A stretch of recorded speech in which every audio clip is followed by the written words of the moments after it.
Hey viewers, my name's Cara. I'm your host for Tuesdays on the Pagan Perspective, and this week we're talking about pagans and the military.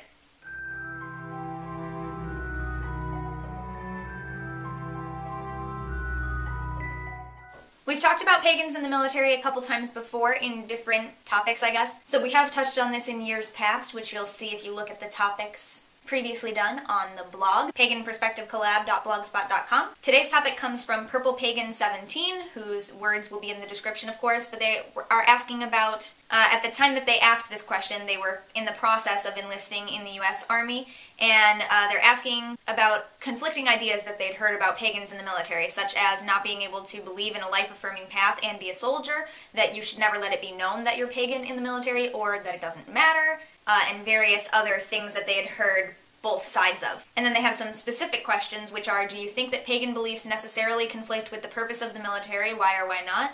What are your views on people that are pagan and soldiers? Do you think pagan soldiers are treated differently than they would otherwise be, either by other military personnel or civilians? And a question that was more directed at Rich and our other members who may be or have been part of the military. What's it like being a pagan in the military, and does it make a difference? So I am not part of the military, so I won't be touching on that one. So I want to start with the first point that they made about, or the second rather, that you should never let it be known that you're pagan, or some people have said it doesn't matter. I've also heard stories from both sides, and I'm going to go ahead and say that it probably has a lot to do with, again, not a member of the military, don't know much about it from an inside point of view. I have various family members and friends who are part of the military, and they are of different religious beliefs. But I'm going to say it probably has to do with what branch of the military you're in, and then also where you're stationed and the individual people that you are working with. Because I've heard from some people, and I don't remember which branches they were in, I know that I've heard from some people in the Army who have said that it was difficult for them, that they were open about it, but it was just difficult knowing that everyone else was not pagan and being that person, I guess, so to speak. But I've also heard from some of my viewers from my personal channel and from here who have said that they or their spouses were part of the Army. I'm just going to say military because I don't remember for sure if it was the Army. I think it was though, but I don't want to say that it was if it wasn't. So that they or their partner were a member of the military and had been absolutely welcomed as a pagan or as a Wiccan or whatever the case may be. One female viewer of mine, I remember, told me that her husband joined the Army, and when he enlisted, he signed up as Wiccan, and he was presented with a miniature travel altar toolkit upon enlisting.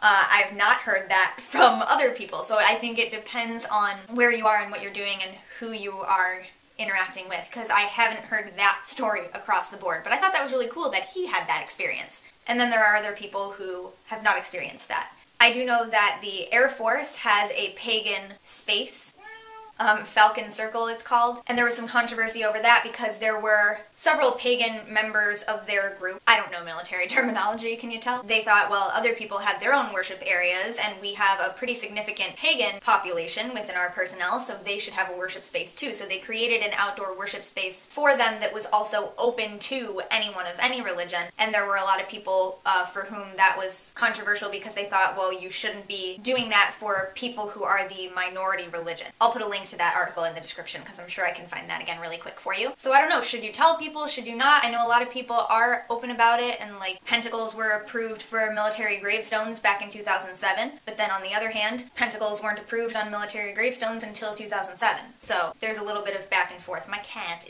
wants to be in the video now. So do you think that pagan beliefs necessarily conflict with the purpose of the military? I think the key there is that we're talking about pagan beliefs, so there's not a cut and dried answer because pagan beliefs are a wide spectrum. I think that there are definitely some people for whom their beliefs would not match up with the purpose of the military. I also know that there are several branches and different types of paganism that put a lot of stock into values like courage and honor and valor, and, you know, several pagan paths come from warrior cultures. So I could absolutely see some pagans really thinking that life-affirming also involves being willing to fight for it. There are other people, I'm sure, for whom pacifism is more the type of thing for them. And then there are those of us who, a lot of people tend to think that the read means that we're pacifists, but it doesn't necessarily, because a lot of us I know do believe in self-defense and things like that, but we don't necessarily believe in going out there and causing the damage first for no reason. So I think you'll find a lot of varied views on whether pagan beliefs have anything to do with the military's standards, or whether it's against them or can work with them, or what. It depends on who you are and what you believe, absolutely. I don't feel that I know enough personally personally about the government of my country or how the military works or what its purpose really is that I have never had any interest in joining the military. But I have a lot of friends and family members who did have that desire. And a lot of them are still very much, want to fight for the country, think that people should fight for the country. But then I know other people who came out of it thinking, wow, I really was not prepared for that when I went in. I didn't know what I was getting into, and who now do not support it. It completely depends on our experiences and what we feel about those things. So can't really tell you what to believe. But obviously there are pagan military members. We've got Rich now, who is in the military, and we've had some Pagan Perspective members in the past who are also in the military. Are now or were. Sierra, I really cannot do this video with you bumping into me every 2 seconds. What are your views on people that are pagan and soldiers? People are people. Like I said, I recognize that there's a huge spectrum of belief there. So, and my views are pretty much just like for me, like I wouldn't join the military, but I absolutely don't have any kind of inherent dislike for pagans who decide to be members of the military, nor am I automatically drawn to pagans who decide to be in the military. I don't have a strong pro or con.